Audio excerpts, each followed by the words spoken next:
نبيا ورسولا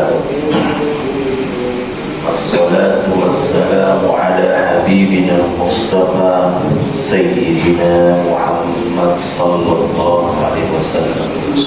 اللهم صل. هو محمد أرسل إلى هذه الدنيا خصوصا ليتمم مكارم الأخلاق وكذلك ليبلغ دين الحق وهو دين Islam. Paham Pak? Ini pembukaan pakai bahasa Arab. Kita bersyukur kepada Allah bahwa Allah menciptakan manusia sebagai pemimpin, ya kan? Dan menciptakan Quran sebagai kitab yang hak, yang jelas, dan Muhammad diutus sebagai Rasulullah. Yang kami hormati para DKM Masjid Al-Barakah wal Mukarramun, jemaah salat subuh yang dimuliakan Allah Subhanahu wa taala. Ya, tidak lupa kita bersalawat kepada baginda Rasulullah karena beliaulah manusia yang Allah utus untuk menyempurnakan akhlak-akhlak kita dan juga menyampaikan agama yang hak, yang paling benar adalah Islam. Berserah diri, pasrah, dan menyandarkan hidup kita kepada Allah Subhanahu wa taala. Jemaah sekalian, 2 pekan lalu kita sudah membahas tentang kaifa anzalallah as-shalah, ya, bagaimana Allah menurunkan perintah salat. Salat itu ibadah yang satu-satunya Allah turunkan langsung kepada Rasulullah. Nabi kita dipanggil.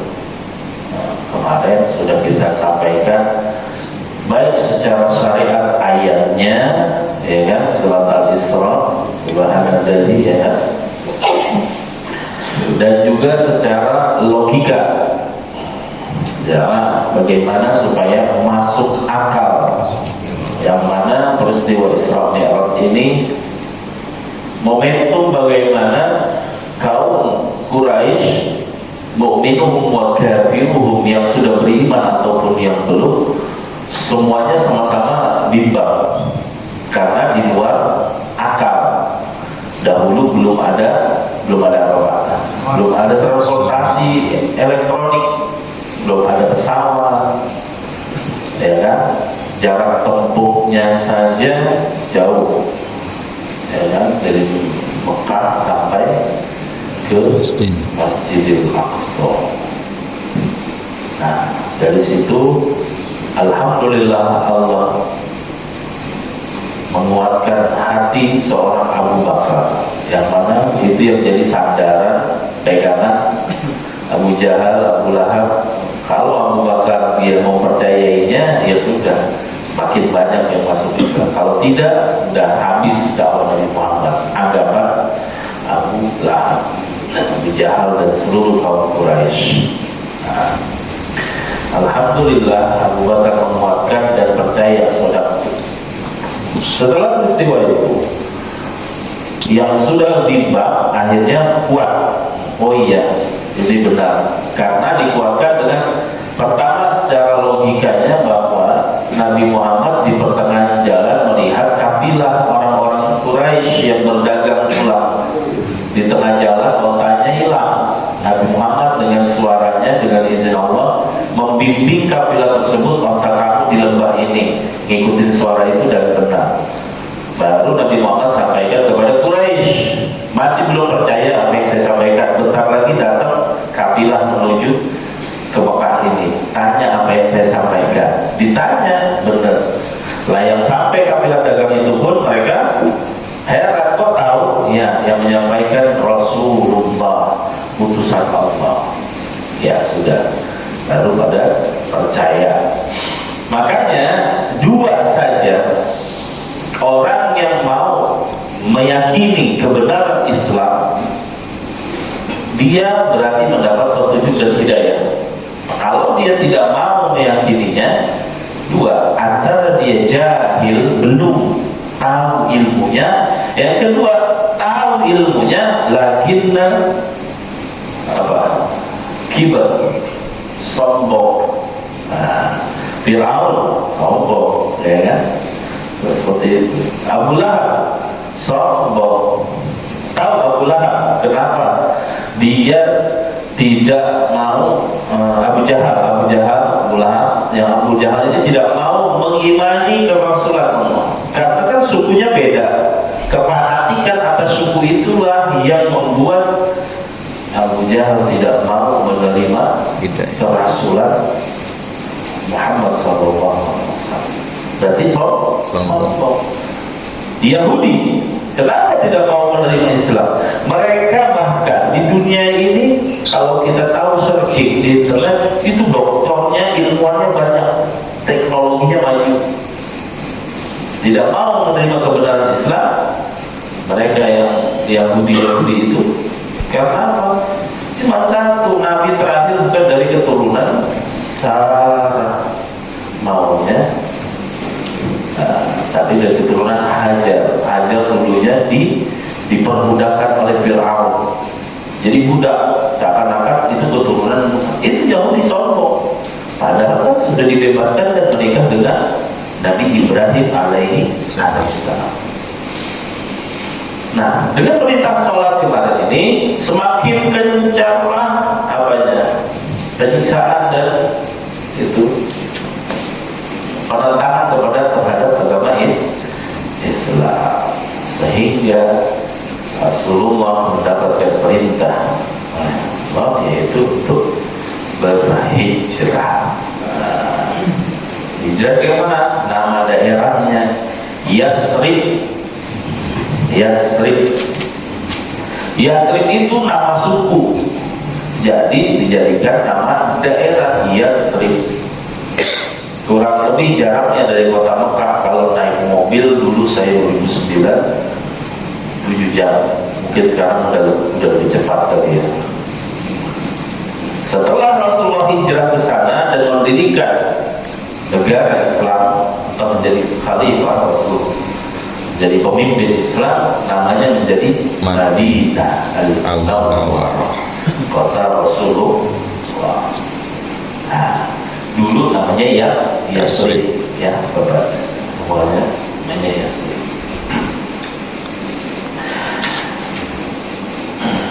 Sekarang saya sampaikan begini, kenapa perintahnya tidak ke negeri Syam, Yordan, Lebanon, Palestina, ya kan? Syria?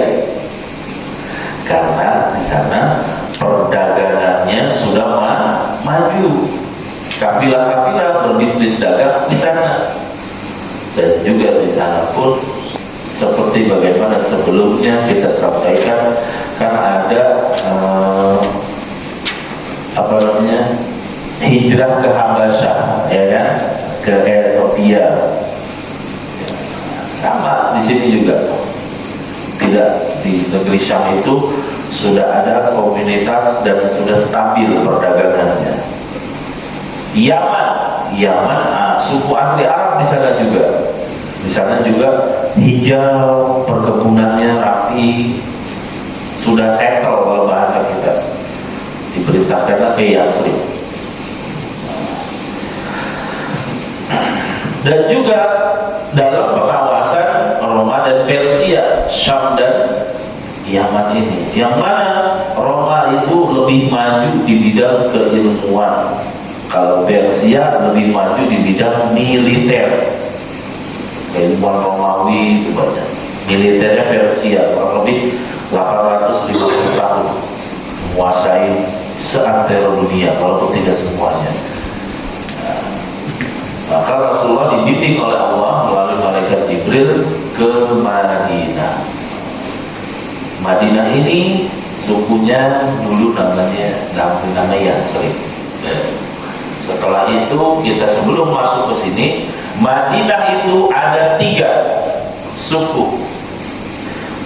Satu asli yang dari situ Khazraj, Qaiqa dan sebagainya. 2 ini dia ghairil maghdubi alaihim dalam surat Al-Fatihah. Al-maghdub yang Allah murkai yaitu al-Yahudi.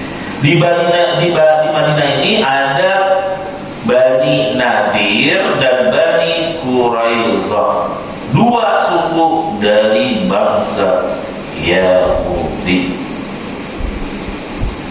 Kerjaannya ya di situ di Madinah memprovokasikan, ngadu domba suku aslinya itu siapa?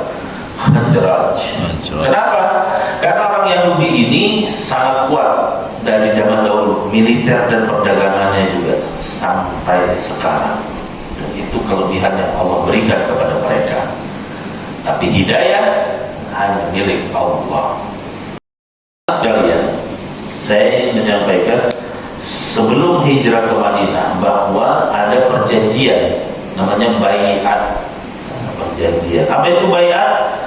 Yaitu perjanjian kesetiaan dan ketaatan kepada Allah dan Rasulnya. Jadi di Madinah ini dulu sudah ada utusan dari Mekah dan berdakwah sedikit demi sedikit. Lalu lambat laun banyaklah yang percaya akan kenabian Muhammad dan ajaran Islam. Nah, sebelum berangkat ke Madinah ada utusan ke Mekah, bukan utusan tapi ritual ibadah. Kurang lebih berapa itu? Hampir 100, 70 laki-laki dan 23, 73 dan 23, 96. Kurang lebih ada 90 rombongan yang menuju ke Mekah. Ngapain ibadahnya? Yaitu di musim haji. Ritualnya ya haji. Ketika Nabi Ismail wafat terus sampai beberapa generasi sampai ke Nabi Muhammad, agama Samawi, ajaran agama yang turun dari langit yang masih mereka pegang teguh yaitu ajaran Nabi Ibrahim, yaitu ada nama ibadah namanya haji. Ketika haji yang sudah masuk Islam, berarti kalau dari Madinah namanya siapa Pak? Ansor. Ya, nanti yang masuk ke Madinah itu dari orang Mekah Muhajirin. Nah, ini yang Ansor, sebelum mereka didatengin, mereka ibadah dulu ke Mekah. Ngapain ibadahnya? Haji. Tapi dulu itu nggak ada imigrasi, nggak ada yang paspor, semua paspor dan sebagainya. Jadi semua bisa masuk, ya. Ada suntik, vaksin, meningitis dan sebagainya. Nggak ada verifikasi, semua berhak masuk kota Mekah, yang mana itu adalah sumber kehidupan mereka juga, dan juga mereka memuliakan tamu-tamu Allah. Tapi ajaran Nabi Ibrahim sudah dimasuki oleh kemusyrikan, ya kan, yang membawa patung ke Mekah itu kan. Nah, akhirnya patung-patung itu sebelum Nabi Muhammad lahir pun sudah ditaruh di sekitar Ka'bah untuk sebagai syarikat, perantara lebih dekat di Qur'ibuna Zulfa dalam Al-Quran, supaya kita lebih dekat kepada Tuhan kita. 96 kurang lebih itu Ansor orang Madinah melaksanakan ibadah haji dari daerah lain masuk juga ke kota Mekah di ritual haji. Ritualnya bagaimana? Ya, itu yang saya pernah sampaikan. Sebelum Nabi Muhammad berpuasa di Mekah dan juga belum dijadikan Rasul, itu ajaran yang dari orang-orang sebelumnya, bahwa di Mekah itu wajib tawaf ya, pakai kain atau seragam yang mereka buat. Ketika mereka orang luar kota Mekah tidak mampu membeli perangkat ibadah terkait perangkat untuk tawaf itu atau nggak bisa beli. Mohon maaf, ini ajaran yang dulu tepat. Mereka tanpa busana melakukan tawafnya. Jadi kemaksiatan dan kesesatan sudah ada dari dahulu. Berarti kalau ayat meninggal di bahasa yang Allah berfirman, hari itu kita putar. Jangan heran kalau bapak semua melihat kemaksiatan, tapi kita bentengi diri kita dan keluarga kita supaya tidak seperti itu. Bayangkan, mau ritual ibadah dipaksa oleh karena bisnis, nggak bisa beli, suruh pakai tanpa busana. Nah itu di Mekah seperti itu dulu keadaannya. Bahkan yang lebih parah lagi, perzinahan pun pernah terjadi di daerah Ka'bah. Dulu kan gak ada CCTV, tapi Allah abadikan dengan dilaknat menjadi batu. Dua pemuda dari negeri Yaman, ya kan, pemuda dari pemudi, namanya Isa dan Nabilah. Nah. Jadi jamaah sekalian, di Mekah ini haji itu belum bisa maksimal karena sebagian tercampur kemusyrikan. Dalam Al-Quran diabadikan bukaan wa tasliyah. Jadi sambil bersiul dan bernyanyi, bukan labbaik Allahumma labbaik, tapi sebagian yang sudah diracuni, sudah dimasukkan kata-kata yang tidak baik. Bahkan di Al-Quran dibacakan bukaan wa tasliyah. Bukaan itu kan menangis, tapi merengek-rengek dan juga ya bersiul-siul dan bercanda-canda. Kalimat talbiyahnya dirubah oleh mereka yang punya kekuasaan di kota Mekah ketika itu.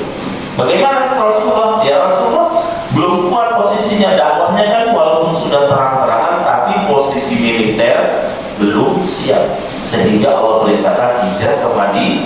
Nah, kembali ke 90 orang ini, 96 dari negeri Madinah setelah melaksanakan haji, mereka membuat perjanjian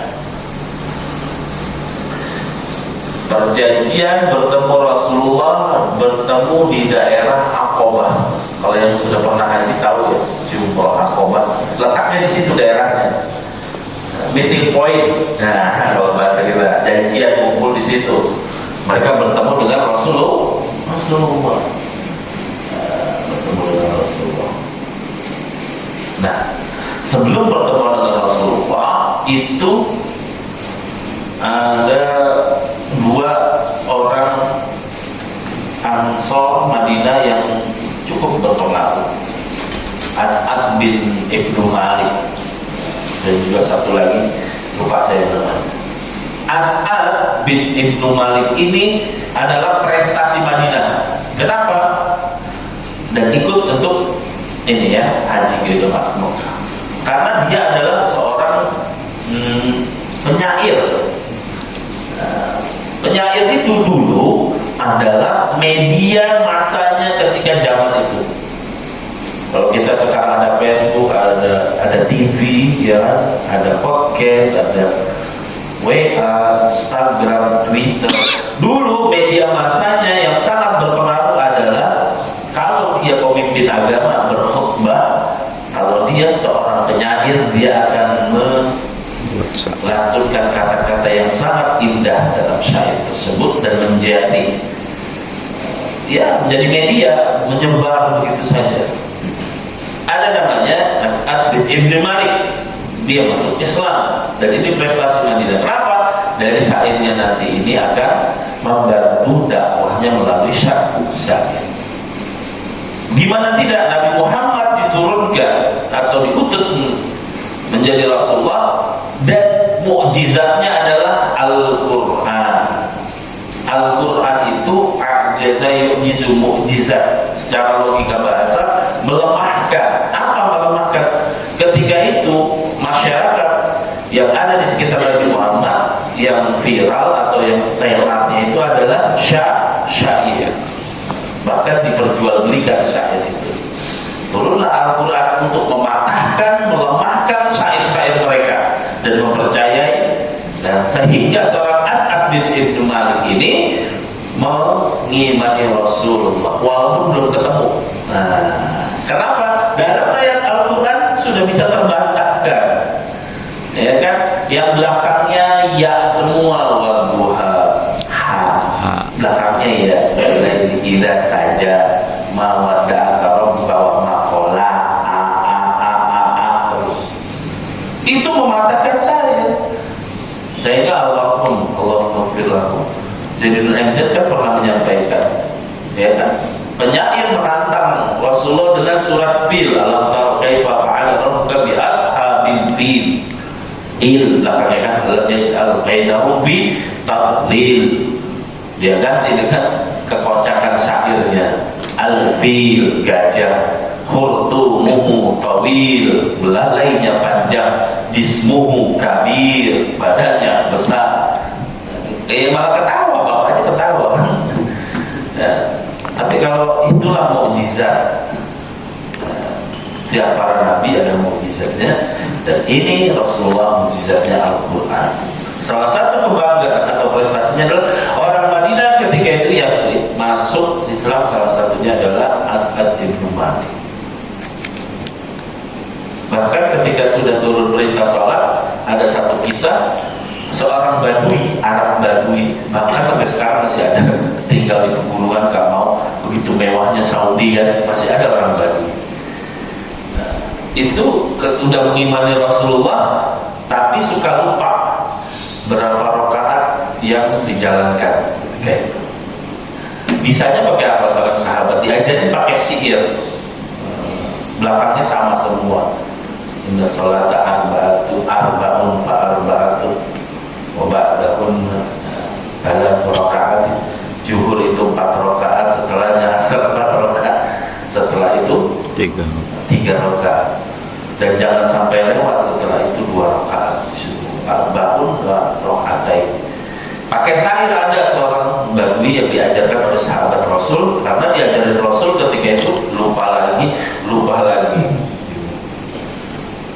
Cuma syair itu dibantah dengan keagungan Al-Quran.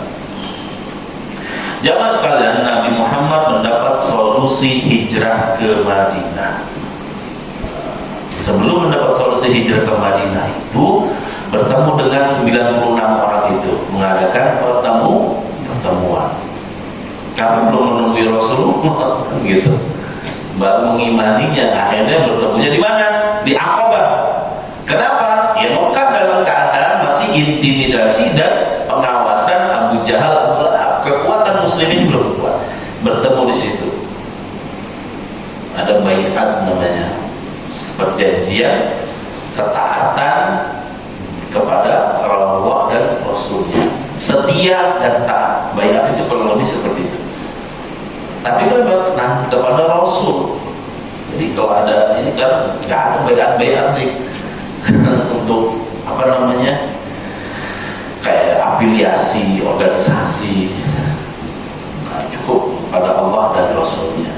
96 orang tersebut bertemu di Aqabah, bertanya, ya Rasulullah, assalamualaikum, dengan bangganya. Singkat cerita itu disampaikan, ya Rasulullah, berikan kami penguatan. Ya sudah, Rasulullah sampaikan, antashhadu la ilaha illallah, kamu bersaksi tiada Tuhan. Sudah, kafara, sudah, kami sudah melaksanakannya. Apalagi ya Rasulullah, apalagi? Tinggalkan perbuatan maksiat dan berbuat baik. Oh sudah.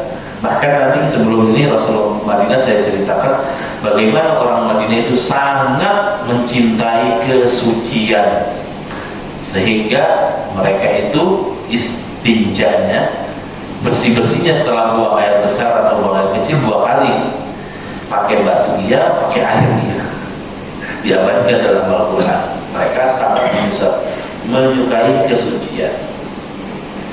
Nah, setelah itu Rasulullah menyampaikan, iya itu kerjakan, tinggalkan perbuatan maksiat, berbuat baiklah. Kan sudah. 96 orang itu menyampaikan lagi, ya Rasulullah, ini kembali ke kami semua kebaikannya. Coba ikat kami yang kembali ke Engkau ya Rasulullah. Nah, apa mau kalian? Datanglah ke Madinah. dan ikatlah kami dengan kau ya Rasulullah. Apa Rasulullah jawab? Iya, ketika aku ke Madinah, bela aku. Jika ada yang menyakiti, ingin menyerang, bela sepenuh hati, jiwa dan raga, bahasa kita sekarang seperti itu. Terus mereka kan orang ini ya, orang Madinah, bertanya juga, apa timbal baliknya kepada kita? Itu ada orang Madinah. Apa jawaban Rasulullah? Al-Jannah, surga. Coba kalau posisi kita dulu seperti itu, kira-kira belum ada ustadz yang ngajarin surga itu apa, kalau enggak itu gimana, tiba-tiba surga, nanti mati dalam membelaku, surga, abadi di surga. Nah, jadi berat ya posisinya. Makanya orang-orang yang dijamin surga itu Muhajirin dan Ansor. Belum ada berita informasi yang masuk secara masif, tapi melalui Nabi Muhammad dikabarkan langsung amanah, shadaqna, beriman dan percaya. Jadi mereka dijamin Muhajirin dan Ansor ini masuk surga oleh Allah melalui Rasul. Baiklah, dan untuk apa? Mengikuti apa yang disampaikan oleh Rasulullah. Di Madinah ada dua suku asli, yaitu tadi apa? Bani Nadir dan juga Quraisyah. Yang Quraisyah inilah yang sangat kuat, yaitu dengan militer dan dagangnya. Yang ketiga itu Qainuqa atau Khazraj, suku asli orang Madinah ini. Tiga suku ini aja berkutatnya. Nanti kan sudah masuk Madinah menjadi kota Rasulullah, ya ini pengkhianatnya ini aja nih, yang nggak mau ikut perang. Bahkan ada kejadian yang dikepung oleh Rasulullah. Ini suku-suku ini, ya. Nah, tentang penguatan janji setia dan taat kepada Allah dan Rasulnya, di sini disampaikan dalam surat Al-Fat ayat 18. A'udzubillahi minasyaitonir rajim. Laqad radiyallahu 'anil mu'minin idh yubayyi'unaka tahta asy-syajarati fa'alima ma fi qulubihim fa'anzala as-sakinata 'alaihim wa atabahum fathan qariba. Allah sudah ridho dengan mereka, ya kan? Wa maghanima katsira ya'khudunaha wa kana Allahu 'azizan hakima. Ini nanti bai'atul ridwan, ada Khaibar dan sebagainya. Laqad radiyallahu 'anil mu'minin idh yubayyi'unaka. Jadi Allah sudah ridho.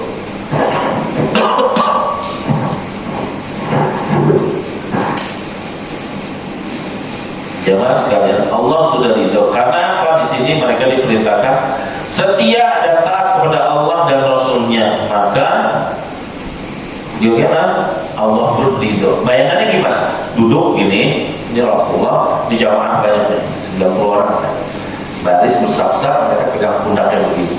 Nah, saling sambung menyambung. Akhirnya seperti itu. Oleh ilustrasinya ya, tidak melingkar, ya, tapi Rasulullah di depan satu, nanti yang satu itu belakangnya banyak barisan dipegang pundak-pundak. Janji setia dan sebagainya, gitulah. Kalau di pramuka ada dharma gitu kan. Jadi dulu pun Rasulullah strateginya sebelum masuk ke Madinah, ini yang 96 ini diinin dulu. Dia apa namanya? Dibayar, dibuat setia kepada Allah dan Rasulnya dan taat. Setia dan taat, dua itu. Dan masuk ke Madinah nanti setelah itu.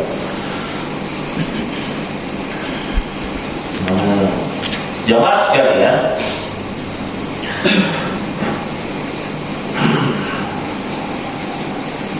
nah di dalam surat Al-Hasyr ayat 9, nah, tentang baiat ini sebelum masuk ke Madinah itu ada karakter kesetiaan orang mukmin, orang Madinah yang kita sebut dengan Ansor, dan orang Muhajirin yaitu yang dari Mekah. Kenapa karakternya? Lihat di sini. Rasulullah ketika kali ini Ansor atau Muhajirin, yang dilakukan Rasulullah pertama kali apa? Mempersaudarakan. Jadi saudara, mempersaudarakan. Kita setia dengan Allah dan Rasulnya. Qala Rasulullah irhamu bil ardi yarhamu bis sama. Jadi diperintahkan oleh Rasulullah kepada kaum Ansar dan Muhajirin, orang-orang yang di Madinah dan di Mekah ini ketika bertemu, taat kepada Allah, gitu kan? Taat kepada Allah, kalian akan aku persaudarakan. Sampai segitunya ada namanya sahabat itu yang jago berdagang itu, siapa itu? Pasti. Dia tinggalkan seluruh hartanya, ya kan? Keluarganya, sampai di Madinah dipersaudarakan oleh Rasulullah. Nah, saudaranya itu langsung bilang, silakan ambil setengah dari kebun kurmaku, pakai untuk modal untuk berbisnis berdagang. Nah, sampai segitunya. Bahkan di sejarah disampaikan juga, jika aku mempunyai istri lebih dari satu, aku ceraikan jika engkau sudah meninggalkan keluarga di sana.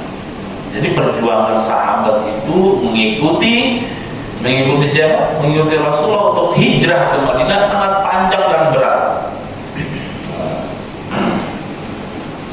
Jamaah sekalian, oleh karena itu ketika mereka dipertemukan, dipersaudarakan.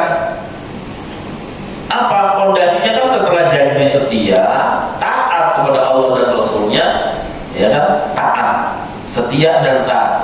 Ayo kita pertemukan dan dipersaudarakan. Gunanya apa?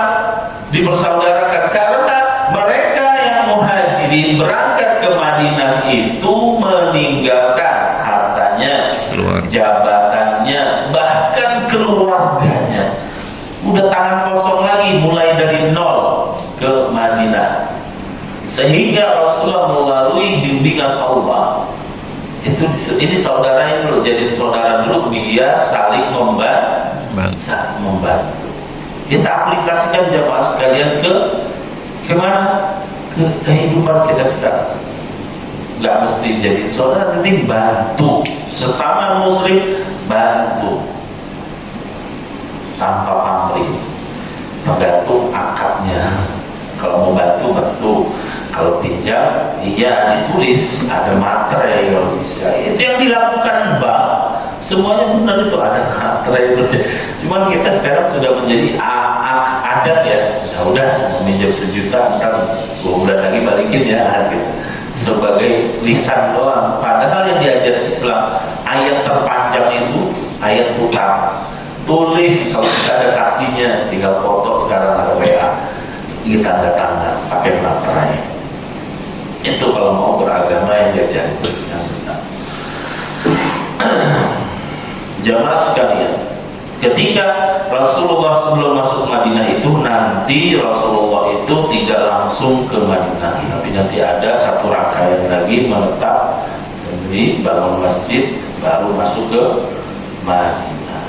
Ketika masuk pun Rasulullah tidak ujuk-ujuk langsung bangun ini, enggak, ya kan? Perintah ini, zakat, puasa, enggak. Yang dikuatkan itu apa dulu tadi? Janji setia dulu, taat dulu, dikuatkan keimanannya dan loyalitasnya kepada Rasulullah, Allah dan Rasul. Karena memang nanti ini di Madinah ini lebih seru lagi, akan terjadi peperangan. Kenapa? Karena ya kaum Muhajirin ini, orang-orang muslim yang dari Mekah itu kan mulai dari nol lagi. Nanti sudah di Madinah, nanti kalau di pertemuan selanjutnya saya buatkan PowerPoint-nya. Itu kan rutenya itu melewati Madinah, Bapak sekalian. Kalau mau ke Syam, lewat cegat perang. Kenapa? Ini harta kita dulu yang kita tinggalin. Itulah salah satu pemicunya.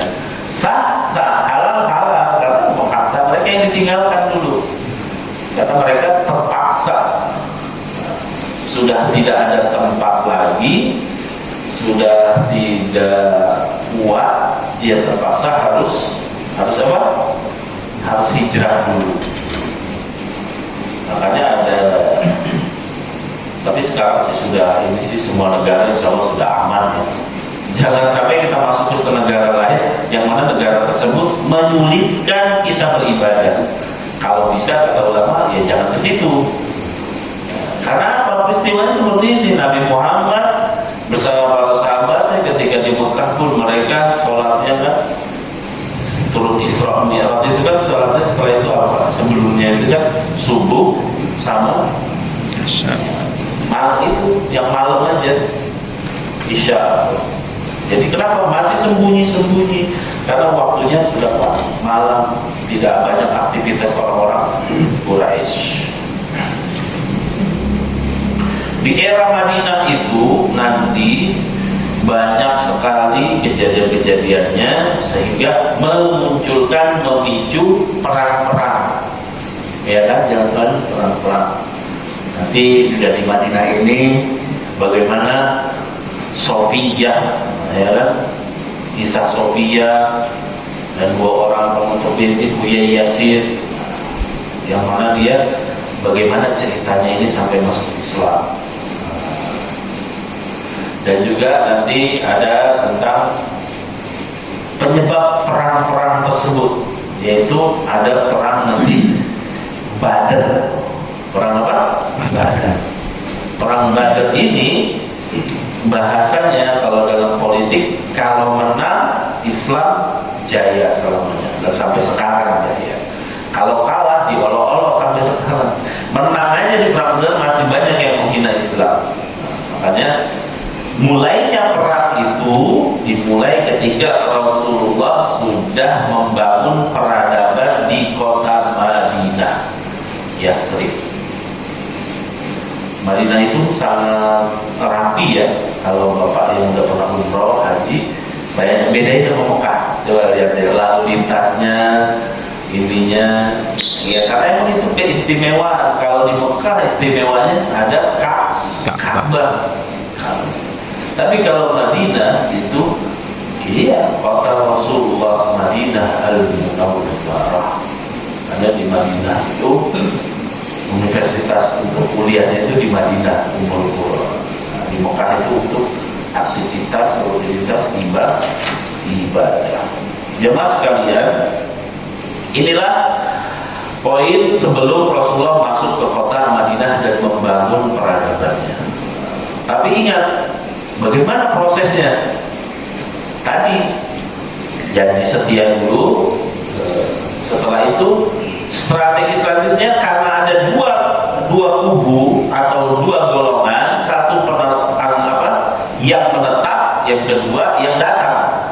Nah ini kan beda kebiasaan dan sebagainya. Rasulullah dibimbing oleh Allah dipersaudarakan supaya nyatu. Orang yang nikahnya kadang masih banyak perbedaan, nah, apalagi ini hal ini meminimalisir gesekan-gesekan, dipersaudarakan. Oh iya, saya baru ingat namanya Abdurrahman bin Auf. Nah, jago berdagang, Abdurrahman bin Auf itu dikasih modal, enggak, kata Abdurrahman, tidak, tunjukkan saya pasar. Udah di pasar mulai sendiri dan berkembang, sehingga ada satu ketika itu Abdurrahman bin Auf dibayarin semua lapak Yahudi, karena Yahudi pakai sistem riba, dibayarin digratisin buat umat muslim yang mau berniaga. Ini hebatnya Abdurrahman bin Auf. Pondasinya sebelum Rasulullah membuka suatu negeri namanya Madinah itu tadi, setelah janji setia dan taat, dipersaudarakan. Ada yang penting nih, kita aplikasikan di sekarang. Membangun masjid, membangun rumah Allah. Pondok Pesantren Modern Gontor tempat saya belajar, awal muasalnya 1926 itu apa? Musola kecil. Dari situ dulu berkembang sampai sekarang. Rasulullah sebelum masuk Madinah apa yang dibangun? Masjid dulu. Masuk Madinah pun unta yang Rasulullah naiki itu dibimbing oleh Allah, biarin kata Rasulullah. Dia berhenti di mana? Berhenti sendiri karena dituntun, diperintahkan Allah itu unta. Tak, di sini kita bangun masjid. dibangun kalau jadi nggak langsung bikin pemerintahan, bangun istana, tapi yang dibangun adalah tempat kembali kepada Allah, yaitu namanya Baitullah, rumah Allah, yaitu masjid. Apa bangun sekolah apa? Yang pertama dibangun masjid dulu. Yang punya properti kasih tahu umurnya mau ke perumahan, bangun dulu masjidnya. Ini mah dapat dulu customer masjid. Masjidnya pun itu setelah desakan oleh masyarakatnya, ini kan masuk kita bangun dan sebagainya. Rasulullah sudah mengajarkan kepada kita semua, aktivitas bisnis atau apapun peradaban yang mau dibangun, baik dari segi negeri ataupun yang lebih kecil, perusahaan, perumahan, adakan tempat ibadahnya. Alhamdulillah di Indonesia ini sangat mudah. Yang udah ke Amerika mungkin Singapura atau mana, mallnya ada nggak masjid itu, musolanya lah minimal tempat sholat. Walaupun saya belum pernah ke mall-mall yang lain, tapi waktu di Mesir pun nggak nemuin sih saya tempat sholat itu, nggak nemuin. Kalau sholat ke masjid. Tapi Indonesia toleransinya tinggi, persyaratannya tinggi juga kan. Di setiap mall ada insya Allah tempat sholat. Di pasar yang kumuh gitu kan, ada kadang musolanya itu di samping. Di pom bensin ada nggak musola? Kalau yang Pertamina ada, kalau yang swasta belum nemuin saya. Baik yang hijau ataupun yang biru belum nemuin. Tapi paling tidak yang pemerintah ada tempat sholat. Kenapa? Kita itu kembali kepada Allah, sesibuk apapun kembali kepada Allah. Rasulullah sebelum membuka kota Madinah itu pun yang dibangun, sebelum masuk ada masjid, namanya masjid apa Pak? Quba. Masjid Quba itu sebelum Madinah, tapi sudah masuk daerah Madinah, Yasrib, masuk Madinah, dibangun dulu masjid bersama Rasulullah, dibangun. Setelah itu masuk ke Madinah pun dibangun dulu Masjid Munawwarah Madinah. Untuk apa? Untuk menguatkan fondasi mereka kaum muslimin yang sudah beriman. Dan ini kan negeri mereka, kota-kota mereka. Ya udah, ibadah gak usah sembunyi-sembunyi lagi sebagaimana mereka di Mekah. Nah, akhirnya pun dibangunlah untuk pusat peradabannya di situ dulu. Ingat karena apa? Janji pertama taat dan setia kepada Allah dan Rasulnya sudah dipersaudarakan, bahu membahu membangun masjid. Kembali ke janji awal lagi Bapak sekalian, taat dan patuh, setia. Apa taat? Iya, sholat, ibadah di masjid tersebut.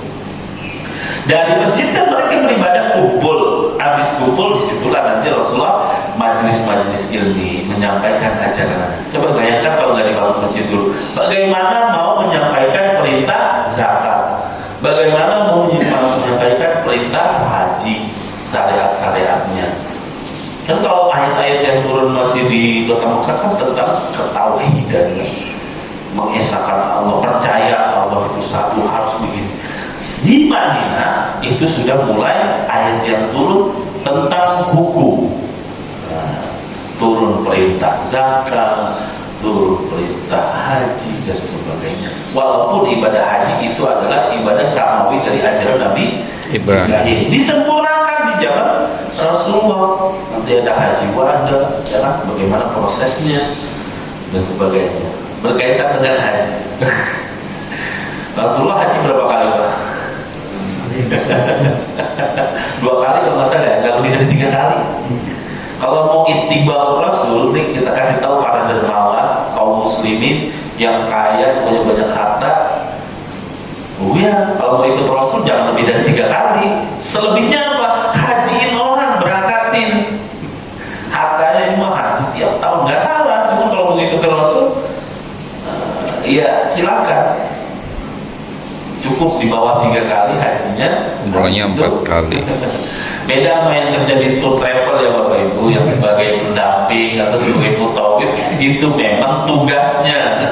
Kalau orang yang dermawan punya ini, ya kalau bisa orang yang taat ibadah, semua pengurus masjid diberangkatkan haji, itu kan lebih baik.